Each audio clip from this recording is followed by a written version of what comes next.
And welcome, Adrienne McLean, to this segment of our Women of Significance in STEM. And I'm very grateful for you to give of your time today so we can be exploring some of your success strategies, some of your decision-making frames, some of the things that are unique to you in terms of the choices you've made, having started out with a science degree, a science background. We want to talk a little bit about your career journey, some of the significant decision-making points and forks in the road that you've taken. And the idea being that that we're going to be looking at what some of your success strategies are over the next 30 minutes or so. How does that sound? Fine. Yeah, that's fantastic. Thank you, Leah, so much for having me on your program. It's wonderful. Excellent. All right, so I do have some questions here. And of course, again, just to sort of reiterate that the purpose for the interview is to be, fairly spontaneous. And the idea is that, that we'll be, exploring some of the things that have attributed to your living your passion as that central point of the, is it the Ikigai diagram? I can never say it right. Where we're all striving to be, purpose-driven, meaning-driven, and actually be, crafting a living and a lifestyle, doing what we love and adding value to the greater world. So perhaps if you could share with our audience what you do and who you do it for. Great. Well, Leah and your audience, I help service professionals to navigate the business development journey, and which ultimately gets them more clients and builds their own business. So it's all about a systematic approach of getting more clients, and I help them through that process. The other part of my business is the speaker's practice, where I help people to build confidence to deliver presentations, speak on camera, do podcasting, and ultimately they can create online training programs if that works for their business. So my work in the speaker's practice area is all about building confidence to deliver a confident message and help people to get out of their comfort zone to be able to do that. We were talking about your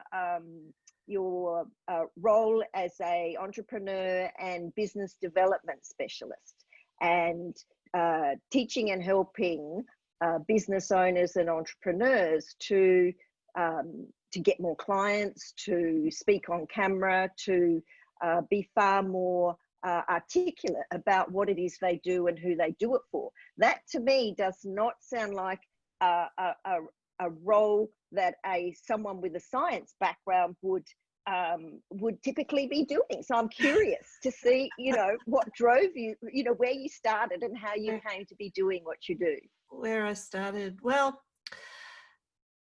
I did complete a Bachelor of Science with honours in organic chemistry, and that's my science background, and I did love that work, and especially the research part. It was like being given free rein just to take things where you wanted to, with structure, of course, and do the research. So, it involves a lot of reading. It involves discussions with your supervisors.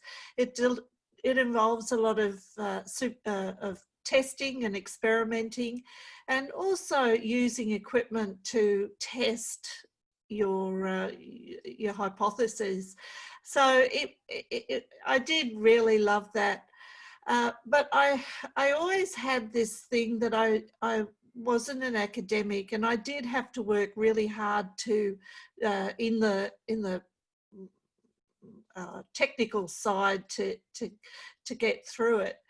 So I wanted always to go into industry, and for some reason, you know, I was wanting to propel myself there and get into the workforce. So my first job was with R&D, research and development with a paint company. It was called Berger Paints at that stage, and I did 2 years R&D on a specific product range in the paint world. And I started having to supervise people almost from the first week that I started. So I've always been in a management role right from the start, and it's just part of what I do, really. My second role within that company was with the can and coil area, which is much more industrial technology. It was about all the can paint that goes onto the cans, the Coca-Cola cans and all that. And I got the opportunity to go down to Lysarts and have a look at their colour bond process, and one of my coatings was on colour bond. So that was congratulations. Quite a process. So yeah, so I was in that. Then I had a break and I went overseas and did all sorts of things. And you can, as a young person, do that, you know, have a few years exploring the world. And I'm so thrilled that I had that opportunity and did that, because it makes you much more settled as you go through life. So I really appreciate that time. Then I managed to come back to Sydney when the time was right, and I went back into almost the same role as I left. And so, you know, it was just meant to be. And within 2 weeks of returning after nearly 4 years, I got a research and development role with a company called Laporte Construction Chemicals. And in this role, I went through the different levels of management up to technical manager, and I was on the executive team, and worked on all sorts of projects. Always was going out to customers and doing the technical part for the marketing team.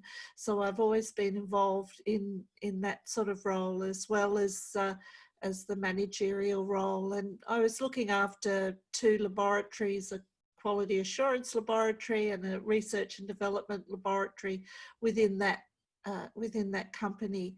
And we, one of the big projects that has really impacted on me was I was part of the executive team that implemented the quality assurance system ISO 9001.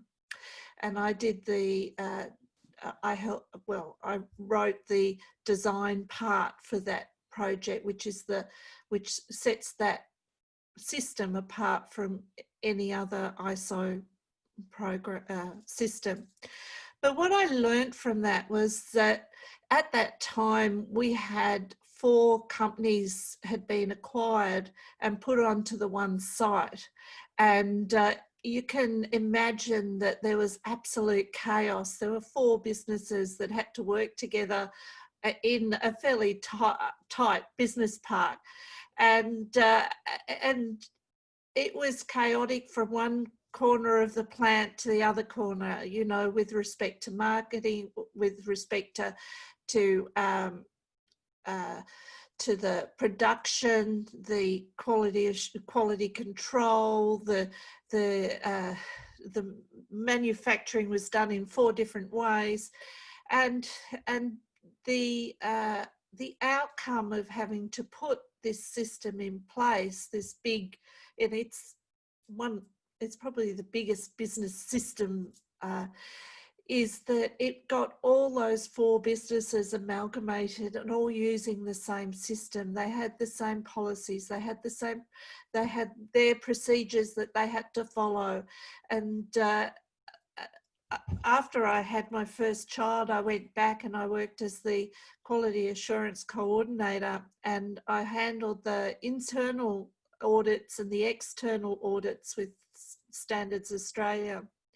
And so what was inspiring for you about this role? I mean, it sounds like there was an element of excitement around the complexity and around lots of stuff going on around you. What was sort of keeping you inspired?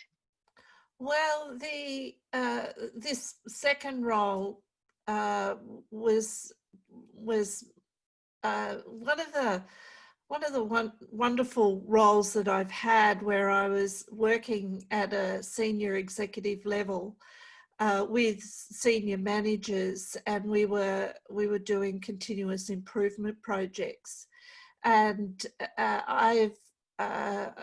during that time, I was trained as a facilitator and in problem solving, and it all goes back. It's really interesting that it all goes back to first principles. And when we talk about science, and you can talk about organic chemistry builds molecules, and we understand how the molecule works. And it's very systematic, and it's very much formula based. Yes, you know what goes in, you can test, and nowadays you can see the molecule working. It's extraordinary. And so you go right back into first principles. And then with continuous improvement, really it's doing the same thing, but it's doing it with respect to problem solving. So with continuous improvement, you actually have to go back to first principles and work out what on earth is going on with the issue that they're having. Then you have to get the layers of the onion off, try and find out what's the core issue. And it may be more than one issue, but you have to find out what's the core problems that are coming out and being exhibited in the workplace, in whatever.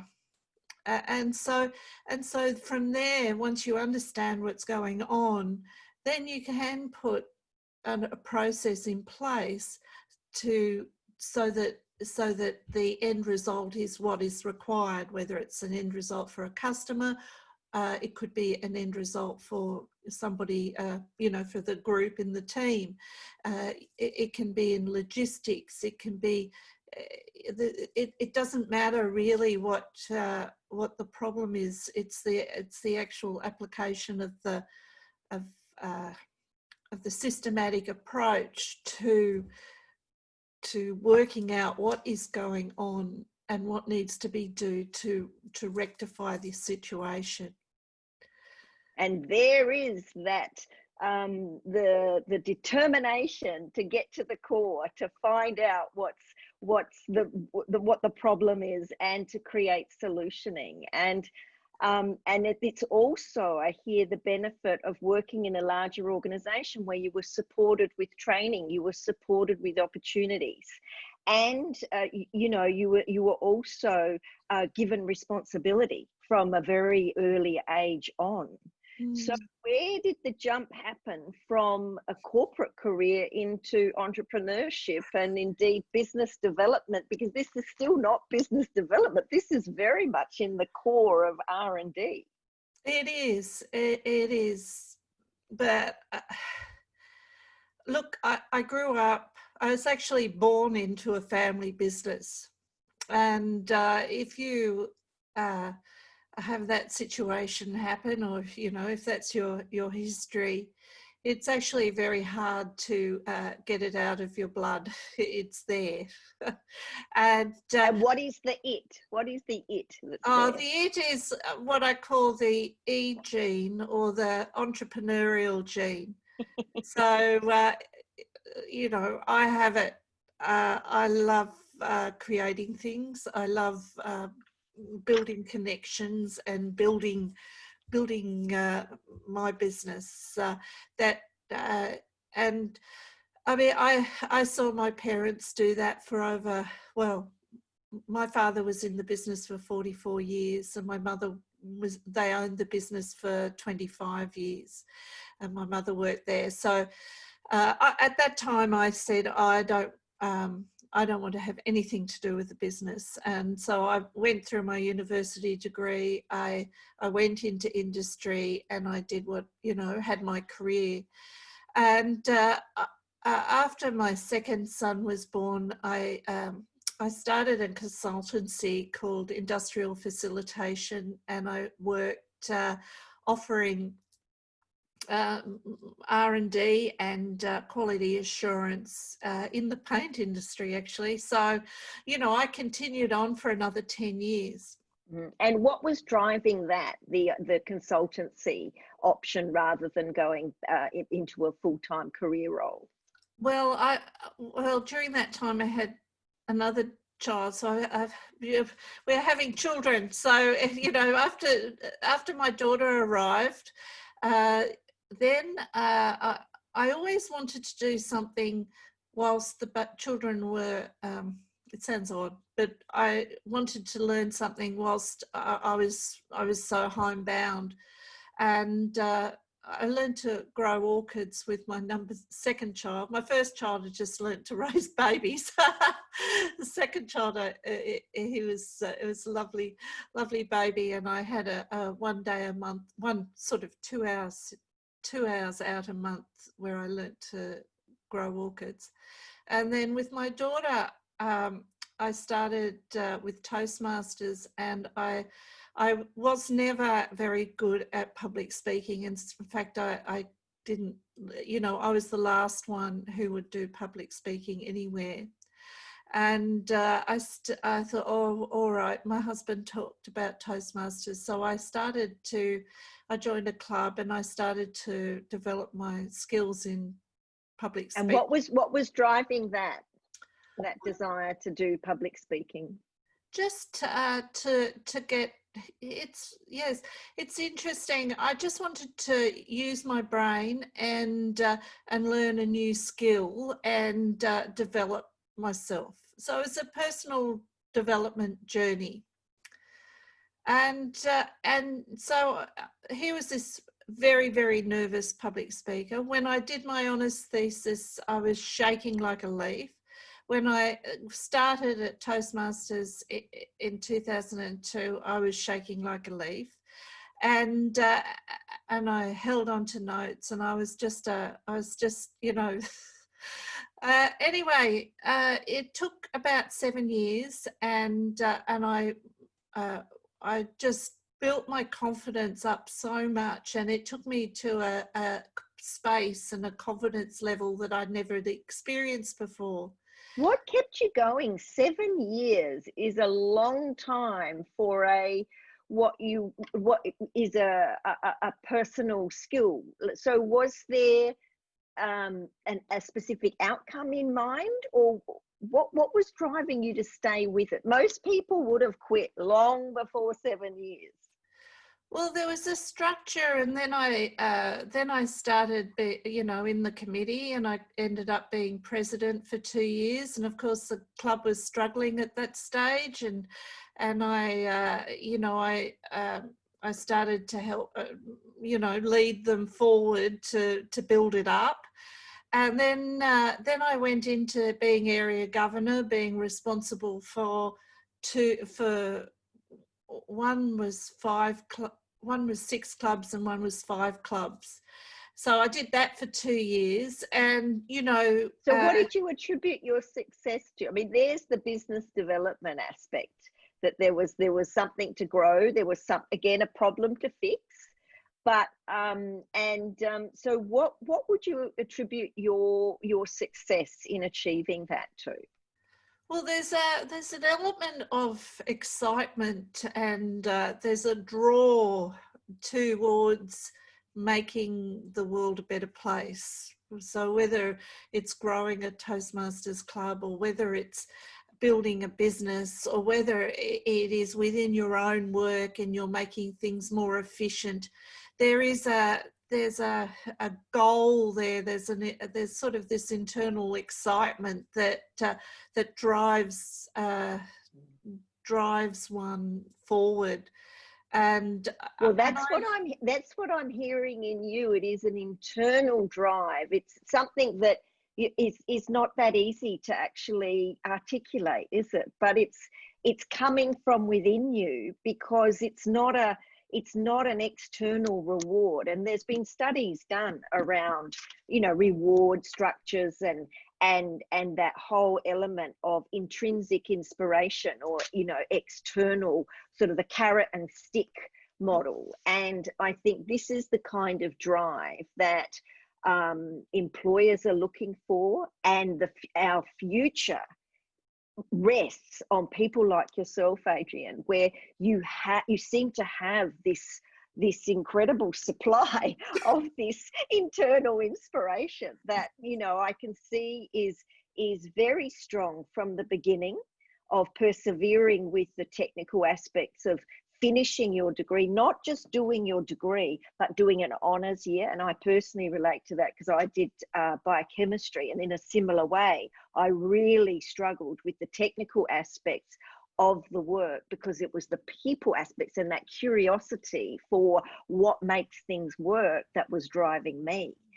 And then, but what I'm seeing in all the career choices you've made, there's been this drive to make a difference. You've left your mark every step of the way. And I didn't ask you, what was your favourite country, by the way, when you were travelling? Oh, my favourite country. Oh, I have to say the Italian Alps are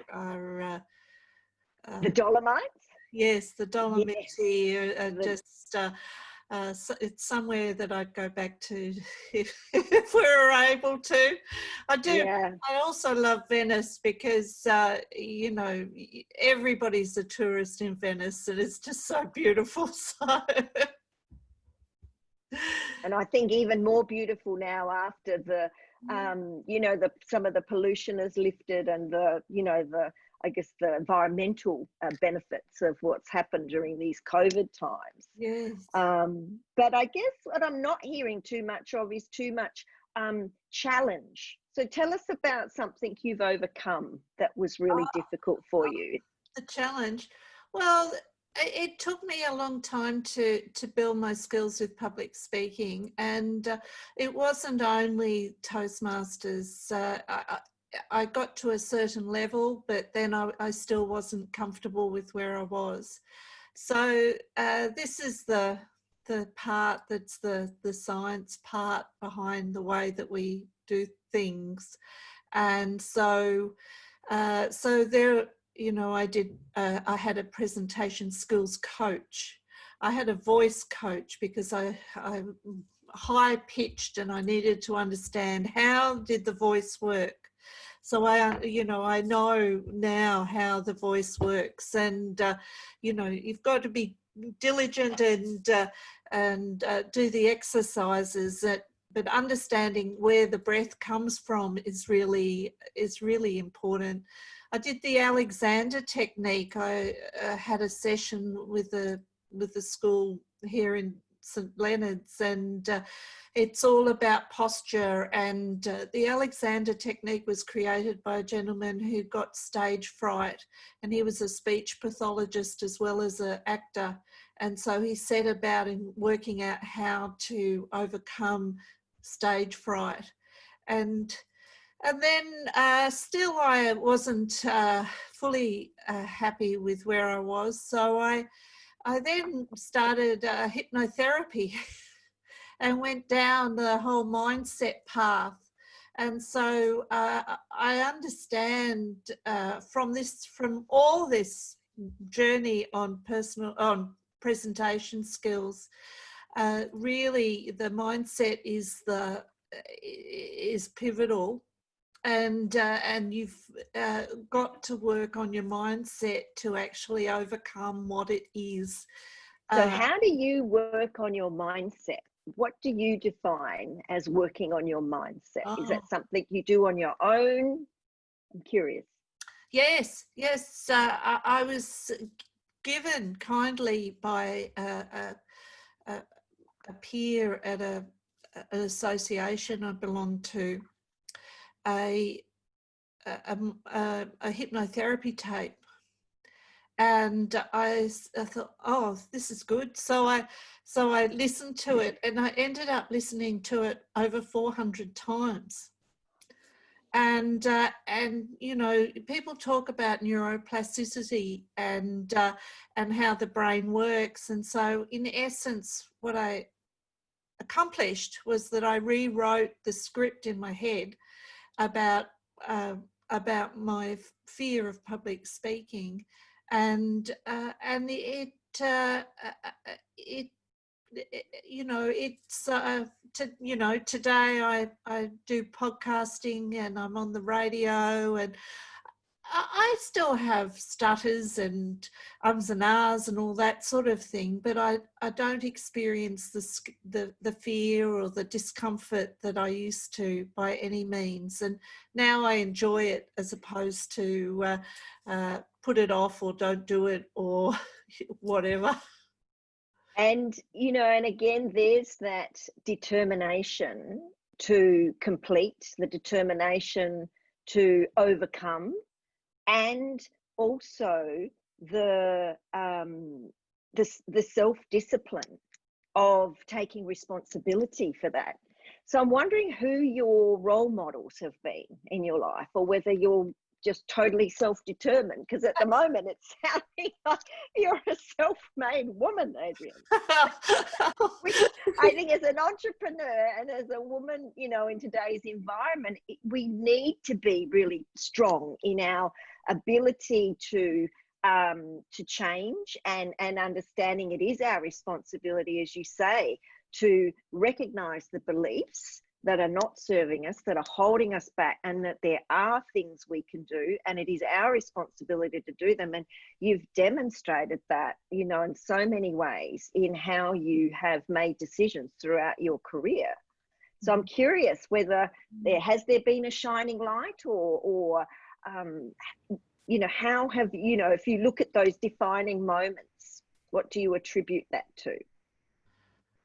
Oh, look, I have to say my father was very goal driven, and he had the absolute perseverance to take on whatever it was and continue.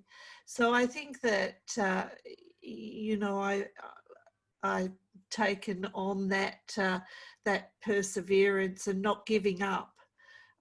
You know, you see those motivational statements about never giving up, and you know, if you want to achieve something, you're not going to do it. It's not an A to B exercise. There are going to be roadblocks along the way.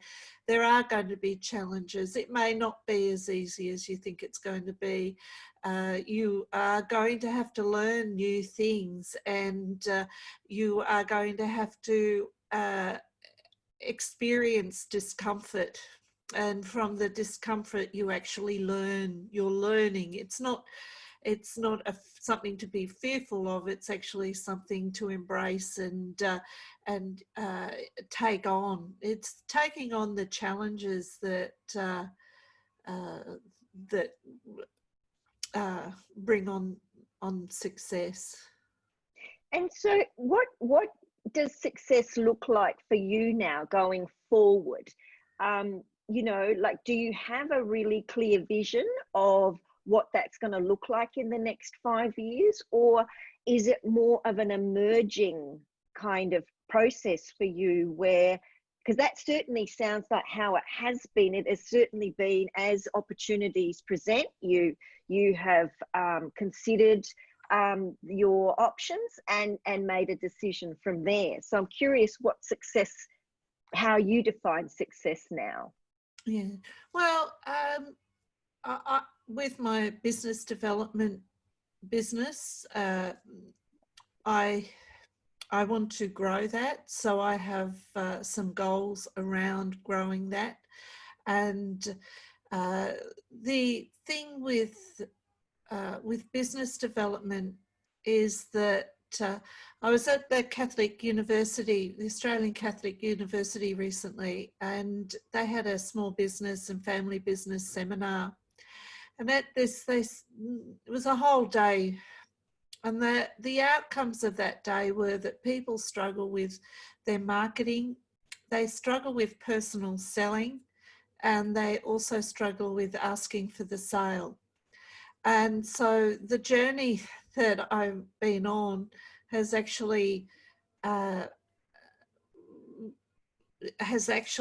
given me the skills to address those three things.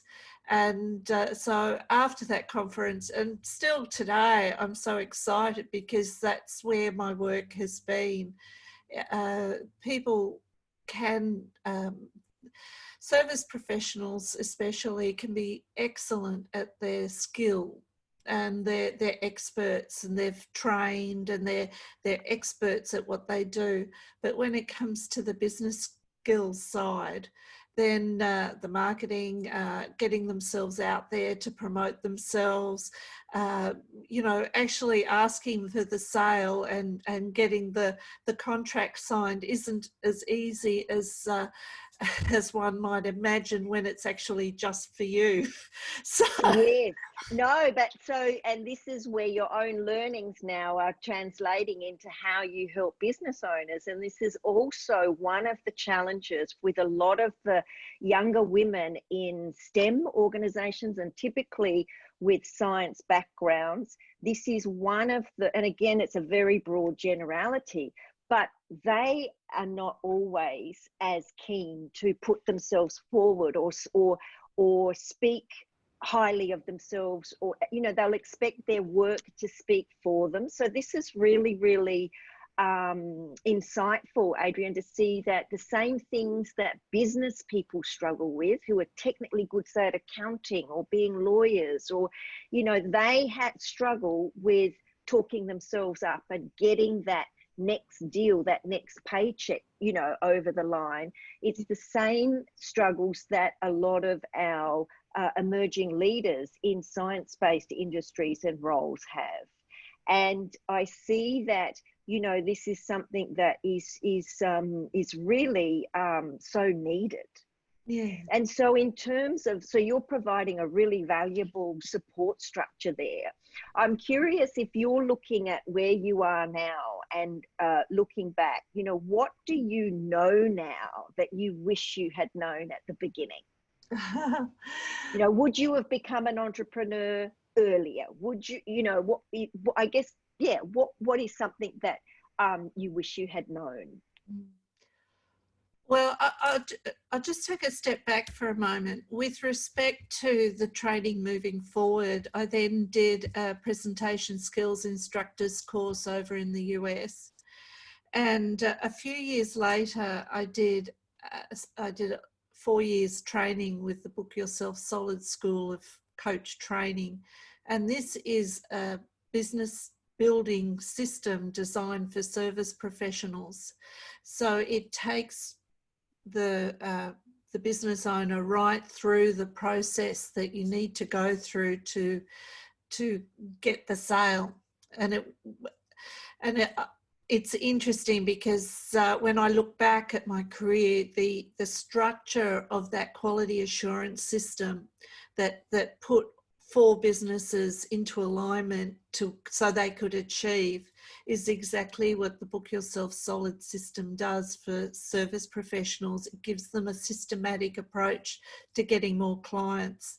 So that was one decision of doing that training, and these sorts of licensed programs you know, come at a cost, and but it's worth doing some of that training.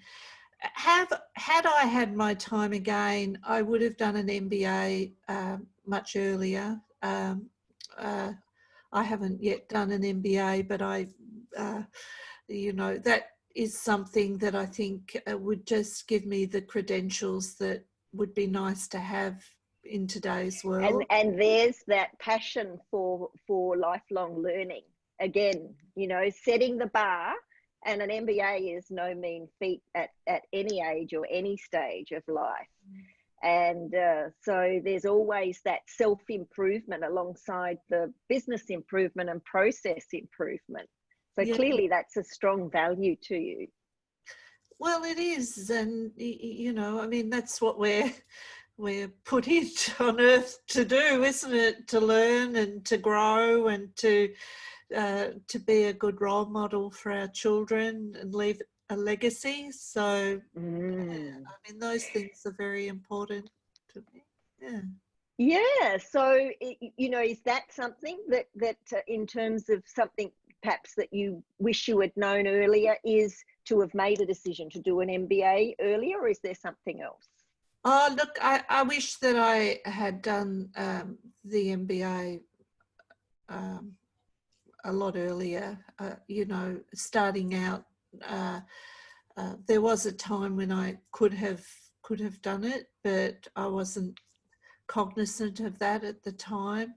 And during all this personal development journey, I suppose, I started being my father's primary carer in 2006.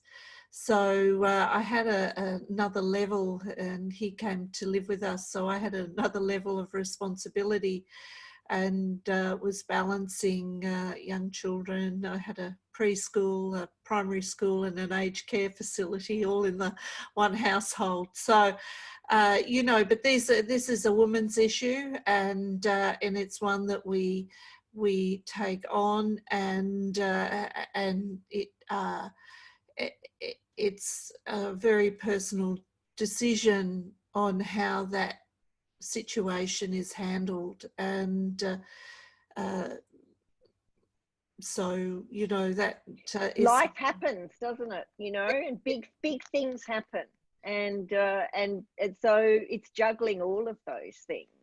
It is juggling those things, and I'm very thankful. I started the speakers practice in 2009, so my father had been with us for 2 years up until that time, and I, you know, so I decided to start the business and help service professionals and small business owners to build on their communication skills in the business world. And that decision was because that was the world that I knew, and I knew the small business. I navigated to small businesses because that was, even though I'd had 20 years experience in the corporate field, I felt that I connected with the service profession, small business people. And that comes back to your roots as well, doesn't it? Like the influence of the family and those primary carers. Again, that holds us in, it impacts decisions we make. But what I'm also hearing is a lot of really clever utilization of everything you've experienced, and a very considered approach to decision making, and a very considered approach to balancing the now and the future. So you've got some study that you can do. That MBA can still be done, and there's a huge body of work in facilitating the sales and marketing capability of small to medium business owners. And I'm seeing that same type of skills would really facilitate and accelerate the growth path for our up and coming STEM leaders.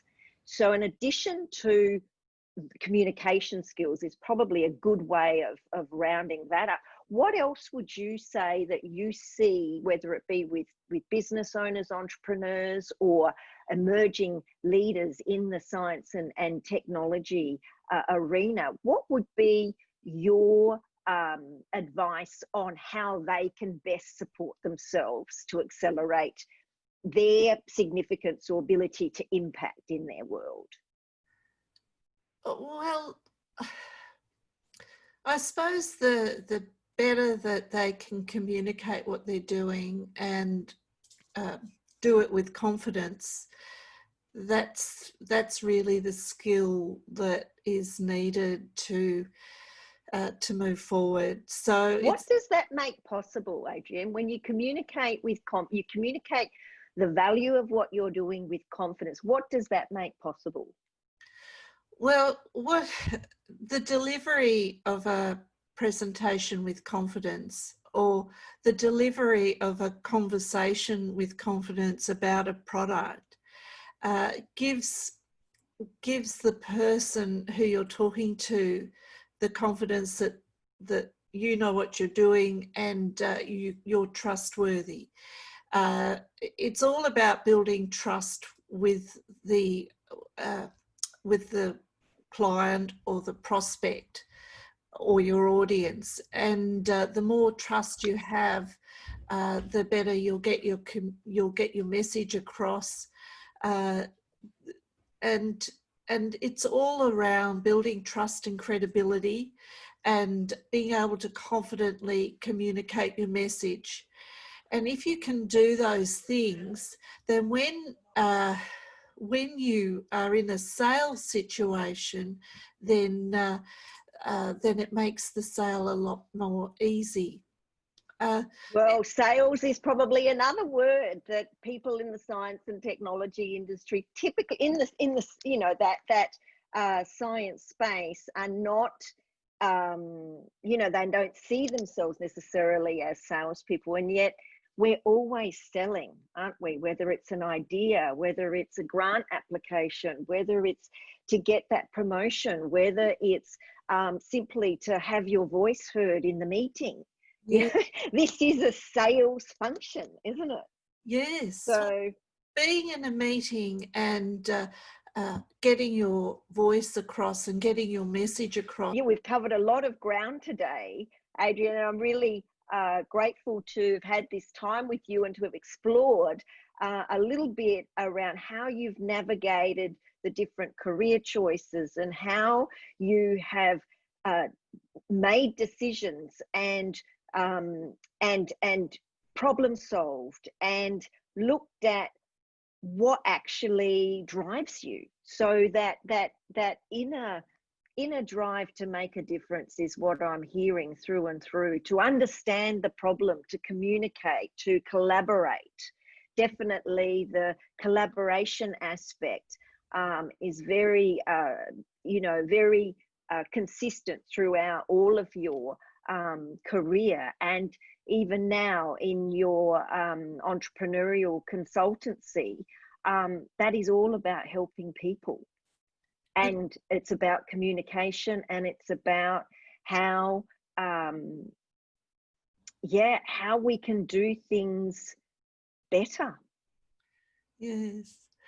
Well, you know, a business, it has a name, but it has a managing director and a CEO and a board of directors often, and they run the business, but they all have families and they all go home to their families and they have family life as well.